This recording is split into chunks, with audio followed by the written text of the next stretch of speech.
So you're here today because we want to talk about a project that you're working on called Expats and Spouses Monitor. And we'll get to your story, who you are, where you're originally from in a bit, but maybe you can start off by introducing us to your project. Okay, so the project is called, as you said, Expat and Spouses Monitor.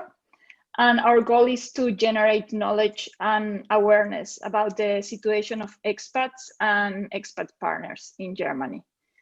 I have co-created this with my partner, Carlos Morales, and we basically have created a survey that covers most of the issues that affect expat life. Okay. So you're basically looking for information, you're doing some research, but we're going to get into all of that as to why you're doing that research and what you're hoping to achieve. But what I can say now is that if listeners would like to take part in this in the survey, it's up and running until, I think you told me before, it was until the 20th of February or something like that, right? Yeah, 20th of February. Yeah. So that means as of when this show goes live, you have maybe 2 weeks, less than 2 weeks to go and fill out the survey. And it would be really helpful. And we'll get to why and the details about it all. But Amaia, maybe give me some background about you. Where are you originally from and how did you end up in Germany? Okay, so I'm from Spain. As a child, I also moved. I lived in Mexico and in the States. But then, like my adulthood, I was in Spain. And with my husband, we always wanted to move abroad. We didn't know where. And then he got this opportunity to move with his company. And we thought that it was a very nice opportunity to take our daughters and have this experience of living away that I liked having as a child. How old are your daughters? They are at the moment 7 and 10. Okay. And has that been a success, moving with children of that age? Yeah, so when we got there, the youngest was 3. So oh, right. she's basically German. Yeah, no. Yeah, I think they really liked it and embraced the experience. And I think also that having that experience as a child helped me to manage their feelings and their experiences. So yeah, it's been nice. It's something I hear about often on this podcast from guests who were, as a child, they either moved somewhere or they were continuously moving around, and they seem to want to give that to their children as well, that appreciation for travel, that appreciation for living in a different culture at a young age. So that's quite interesting. Yeah, I think you learn many skills as a child as well that are very important in your life. So yeah. So tell me about your experience. I think you mentioned, if I remember correctly, what you just said, you said your husband got the job. So you kind of moved with him. And I guess it's a horrible term, but the term trailing spouse is kind of what you were, right? Yeah, so totally a trailing spouse.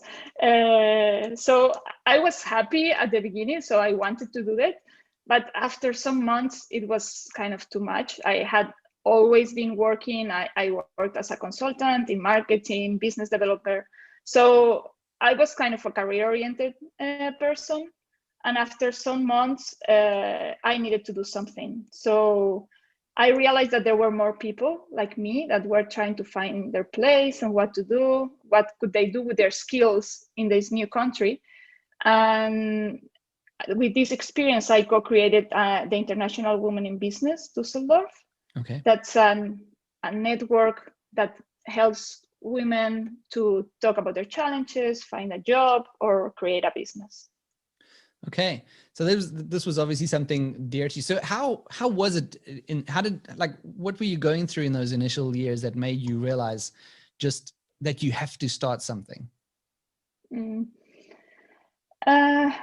it's that you have all of this experience and you know that you can use it in some way, and just taking your kids back and forth to school, it's really nice. You really feel that you're helping them to settle down, but you have to develop your own identity, and that's the struggle. that is always tricky. And I think that as I've read on, I think either in an article or something on your website where you were saying that there are a lot of spouses who move for their partner who's going there for a career, and usually it's women that are the trailing spouse. If you, obviously men can be trailing spouses as well, but it's predominantly women that are trailing spouses, right? Yeah. So the profile of the trailing spouse is 85% women. That's a study by the Permits Foundation, and the amazing thing is that 92% have higher education. So it's population that's normally worked in their home country, most of them, and then they get to a new country and they don't have any contacts and they find it difficult to start working again. That is a tricky thing. And you wrote an article on the Expats and Spouses Monitor. The website is expatmonitor.de for people to visit it. But you write an article there about the 3 things that we know about expat spouses, and that's one of the interesting things there in that article was that you end up, if you do go back to work, you end up in a job instead of a career. So maybe you want to talk a bit around that. Yeah, so that's the main issue. When you don't know anybody and nobody knows your work, it's very hard to keep up with the same level of career that you were in. So you tend to say, okay, I'll take whatever I get. And people are normally underpaid, don't have the same responsibility they had before. And also many expats tend to start a portable career. That's some kind of business they can do online, and they think or they want to take it everywhere they go. But so it not always is aligned with their skills. It's just something that they just want to do to stay busy and try to contribute. Try and make some money. It is a very tricky situation because you're also dealing with a language gap potentially. So you're limited to searching for jobs in your native tongue. I think I'm speaking from my point of view. I'm English, so it's easier to say, okay, a lot of companies are looking for English, but for people who come from other countries, they're looking for a job probably in English, which is their second language anyway, and most of the positions want German, so that's an added difficulty for finding a job. So that leads to people taking what they can get. Yeah, for example, my field is marketing, and if you want to, I speak German, but I cannot develop a brochure in German. Right. It's not enough. So yeah, same for me. I'm also in marketing. I'm lucky that my marketing job is in English though, because but that is hard to find. It was I had a bit of fortune to find that my German is also very good, so I can work in German. But exactly like you said, I cannot write blogs in German. I cannot create a brochure. I cannot. My output cannot be in German because it is atrocious. My written German. Yeah. It's a hard language. It is a hard language, and okay, so that is one of the issues is that that you either don't get a job or you end up with a job instead of a career. And I guess this leads to some kind of identity problems. Yeah, so that's the other fact. It's identity issues. When you move with your partner, normally people move with their partners. Most of the expats have a partner, and then one goes straight to work. That's maybe new work, new colleagues, but it's kind of the same thing. You go there in the morning and know what to do. But the other one stays at home and has to figure out things, what to buy in supermarket. If you don't know the language, you just stay hours reading, trying to understand every label. They have to manage public transportation. They have to take care of the kids. If they aren't not used to it, they have to take care of their home and clean. So it creates an identity issue. So you have to change and develop a new identity in a new place. Yeah. And I think that I think moving to a new country results in identity issues at any rate, because at least for me and people that I've spoken to, you do kind of have to reinvent yourself in the new culture so that you fit in somehow. You can remain authentic and true to yourself, but quite a lot of time you have to discover a new identity. But the problem is that I guess that if you want to call them the trailing spouses, are limited in how they can create that identity if they cannot just go out and get a job or do what their career is or what they studied, perhaps. Mm-hmm. Yeah, they have to develop a complete new identity. Yeah, because it's not what they had before. Yeah, and what is the effect on what is the result of that kind of identity crisis, do you think? Does it lead to things like depression, or what do you think the dangers of that are? Well, I have seen, so I've worked with a lot of expats, so I've seen almost everything. So some people just say, okay, I have to do something with this, and I'm going to find a job or create my portable career, do whatever, but I'm going to do something. Right. And there are some people that are depressed, and it's also kind of a hard issue because you feel kind of guilty of being depressed because you don't have to work. So it's just a dream that everybody has. Okay, you don't have to work and live abroad, but then you're depressed and you feel guilty for being depressed. So wow, yeah, that is a difficult. Plus, I guess you feel guilty for being depressed because you have a privileged situation of going to another country, and it's not a situation that everyone gets. So, plus not having to work, people think you just go out every day and explore the culture and go to museums and whatnot. But that's not the case. It's not the case.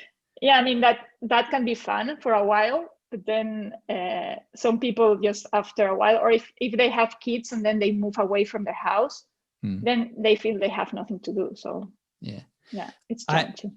I often jokingly refer to myself as a trailing spouse because we came here with my wife's job, but I was fairly confident that I could get a job in the field that I wanted to, and it was everything. But in that first few months.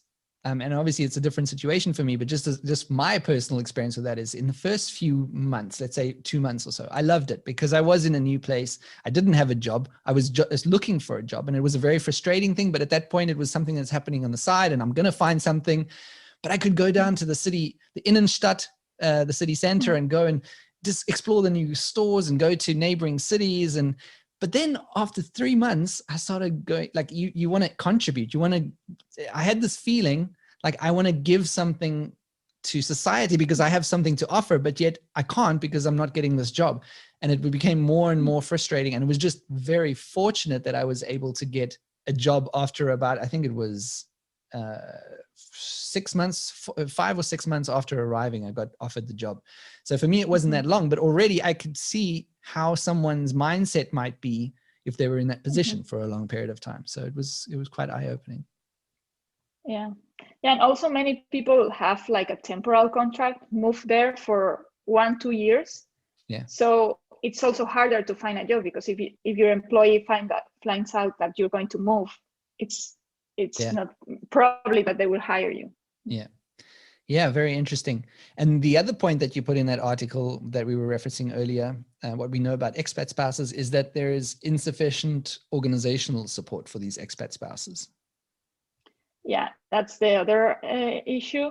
So some companies offer kind of some training or like one time with a coach, but it's not enough. The studies show that if you give proper support, people are happier and it's easier for them to find a job.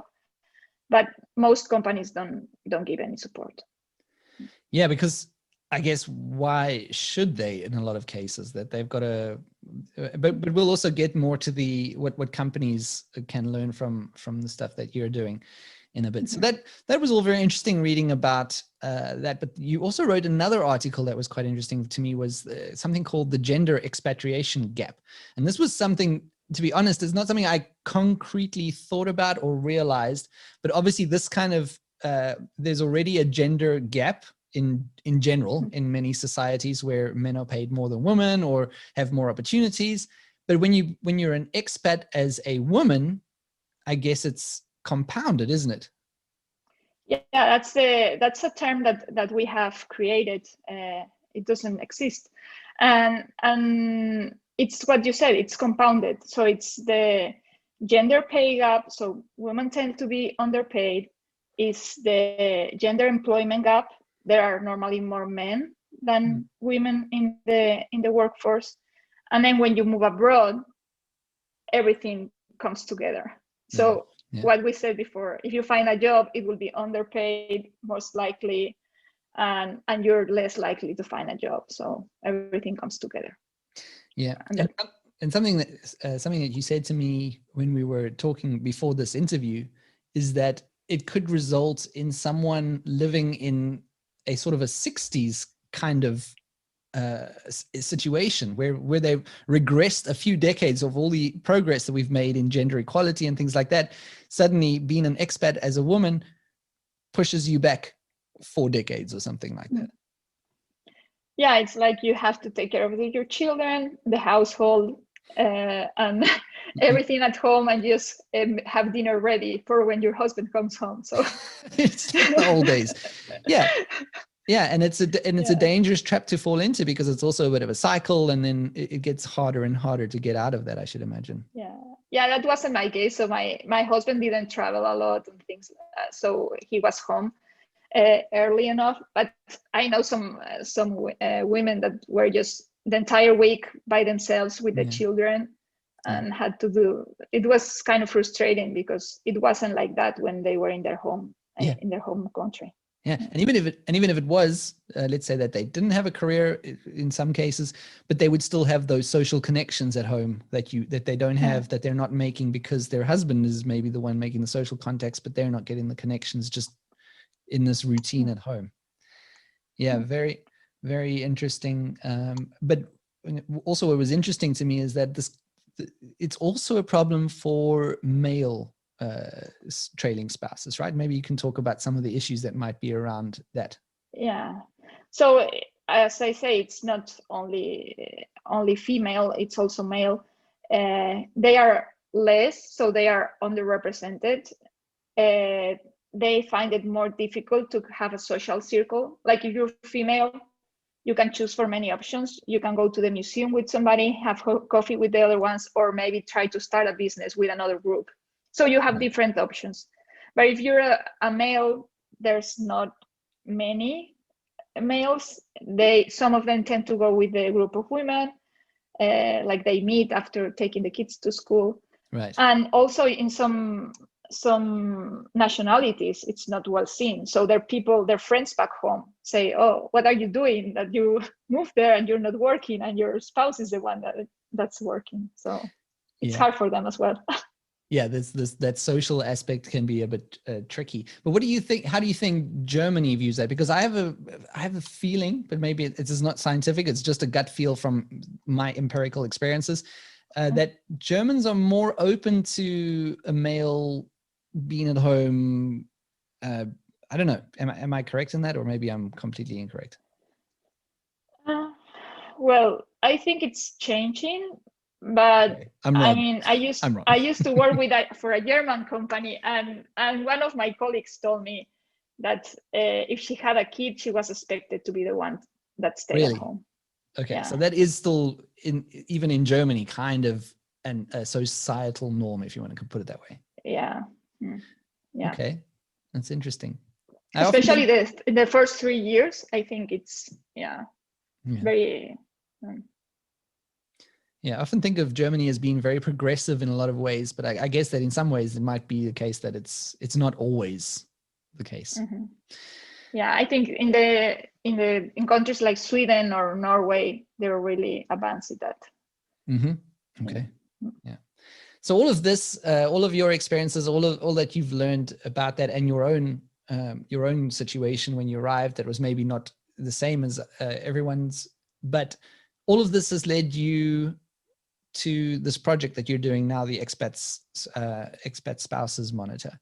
So what tell me what that's all about. What you're actually doing there. Okay, so we're gathering data, because in every business, when you want to make change or you want to create launch a new product, whatever, you need reliable data. And that's the basis with what you can take decisions and design a project that you are going to do, whatever. So we both, my partner and I, realized that there wasn't enough data. We were needing some data for our work with expats. And we thought that having this data will help implement solutions for this problem. Okay, so you're just basically gathering the data about expats. What kind of information are you looking at from, I haven't done the survey yet, by the way, I'm going to do the survey, but what kind of information is the survey requesting, or what are you looking to get? Okay, so it's demographics, then it's how happy they are with their work situation, if they're working, not working, and what's their desired situation. Also, if they're happy with the city they are living in and with Germany.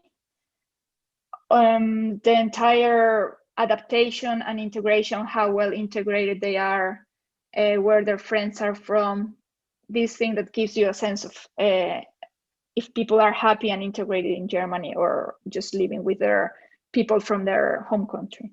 Yeah. So we basically want to do a profile of the expat spouses. All right, so that you understand a bit better about their situations and their feelings, because it could be that they're quite happy being at home and not working, but that's definitely, well, we obviously know that's not the case, but you want to be able to quantify it and say, yeah, that it's not the case. Yeah, you need data, like people that are working, if they're happy, not happy, if they want to stay in Germany or leave. Right. We believe that people like dual career couples that both of them are working are more likely to stay in Germany. Mm-hmm. But that's something that you have to prove. Yeah. So the data will help prove all of these things. Okay. Yeah, and I think it's also about what would make them happy, and like what are the, I guess it's about what the current situation is and what they would need to feel happy and integrated and settled. Happy. Yeah, and we also want to make to make companies and organizations aware that there's a huge pool of untapped talent in the country. And Germany is a country that's always worried about talent shortage. They have to bring a lot of people from outside. Yeah. And also diversity is something that's very trendy. And expats solve that problem. They are high qualified and they are in the country. And the only thing that Germany needs to do is try to give them and the companies try to give them a hand, right, and create this bridge. Yeah, and what's interesting, like you said, they're quite often expats are they've studied something, they have a degree in something, or they are very experienced in something. But not only that, being an expat or moving to another country in itself develops some skills, right? That might be useful to an employer. Yeah, so there's what's called soft skills. It's something that more and more companies are demanding. It's not only a qualification, it's also resilience, the ability to adapt to new things, the ability to deal with uncertainty. Like, for example, now with COVID, expats are, they know how to deal with uncertainty. So you're kind of more prepared and ready to take whatever comes. Yeah, that's also a very good point. Like you learn a lot of resiliency as an expat, and a lot of okay, it didn't work out now. We have to try it a different way, or I have to get this job somehow. How do I get in there and stuff? So you do develop a certain set of skills. And anyone from another country who can deal with German supermarkets deserve a position somewhere because you've learned amazing skills. Yeah, and also cultural intelligence. I mean, you know how to understand people and put yourself in other shoes, and you also learn that there's no right or wrong. There's always something in the middle, because every country does things different, and it doesn't mean that that's the wrong way of doing it. Yeah, and and it's about a way of showing employers that this is actually a good thing, that you've got these expats with these additional soft skills that might actually be useful in the organization. And something else that you mentioned to me when we were preparing for this call was that it's not easy to reflect this on a CV, these skills. Yeah, it's not easy at all because you cannot measure them.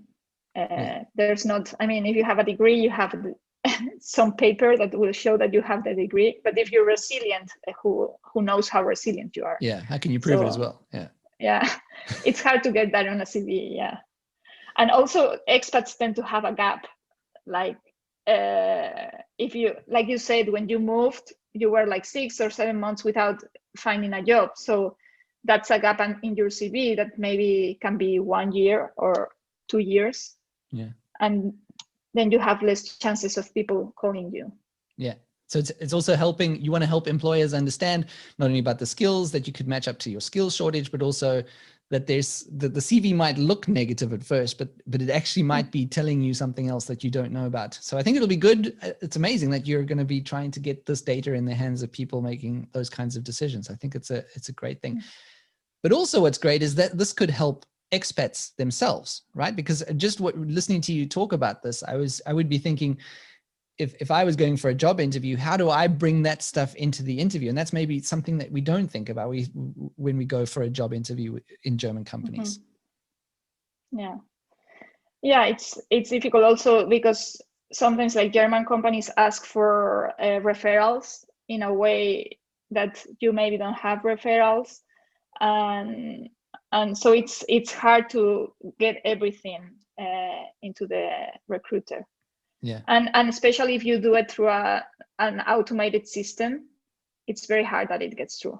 Yeah. So I recommend everybody to try to look somebody up in LinkedIn or whatever and try to contact them, because otherwise it's quite difficult. Otherwise it's difficult.